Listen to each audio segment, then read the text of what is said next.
May 1945, Bavaria, Germany. The war was over.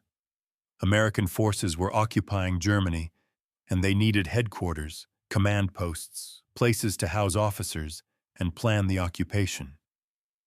General Patton found the perfect location. A castle, ancient, beautiful, strategically positioned. He moved in, set up his command. The Third Army had a home. Then the owner showed out. A German baron, aristocrat, old European nobility. He walked through the American guards, demanded to see the general. He wanted his castle back, not requested, demanded.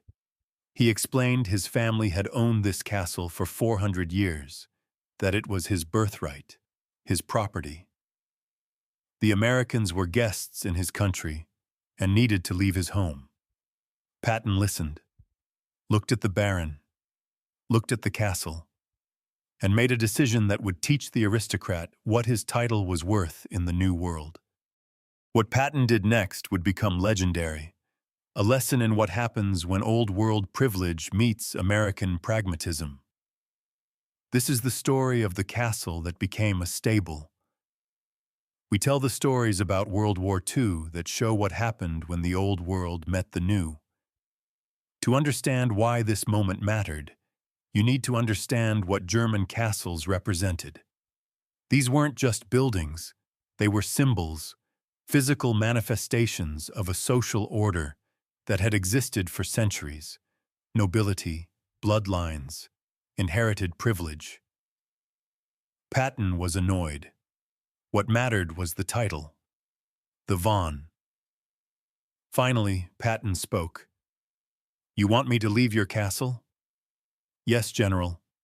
If it's not too much trouble, I'm sure you understand. Family property, tradition. Your family has owned this for 400 years?" "Yes, exactly. Since 1543, my family served this region. We have responsibilities." Patton stood up, walked to the window, looked out at the valley below. Patton turned back to him. "Your family served this region?" "Yes." "What did they do exactly?" The baron looked confused. "I'm sorry?" "Your ancestors. What did they do to serve the region?" "They administered, kept order, protected the people." "Protected them from what?" "From chaos, from disorder. They provided structure, stability." "While living in a castle?" "Yes, of course." "And the people who worked your land? Where did they live?" The baron hesitated. "In the village below." "In houses?" "Yes." "Not castles?" "No, of course not." Patton walked back to the desk, sat down, looked at the baron with an expression that gave nothing away. "Here's what I think your ancestors did. They were born into families that owned land. They inherited titles they didn't earn. They collected rents from people who worked. They lived in luxury while the people who actually produced things lived in poverty.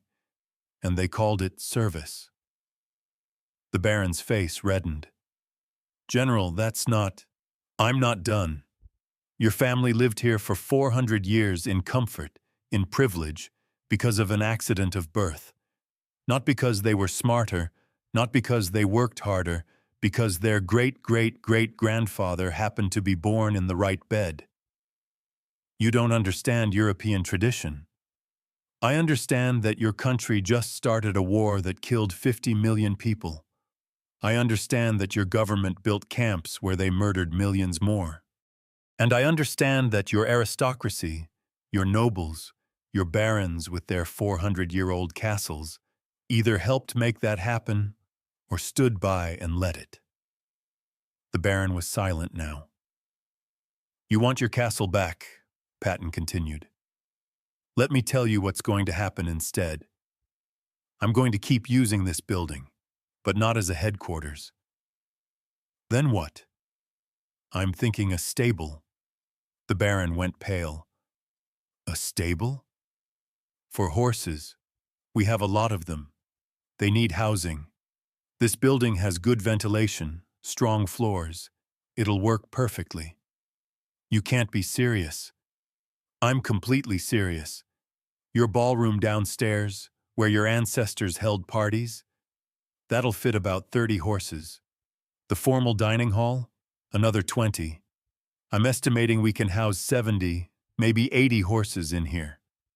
The Baron was shaking. That's desecration. This building has history, culture. So did the cities your country bombed. So did the people your country murdered. Culture didn't stop you then. I had nothing to do with that. You had everything to do with it.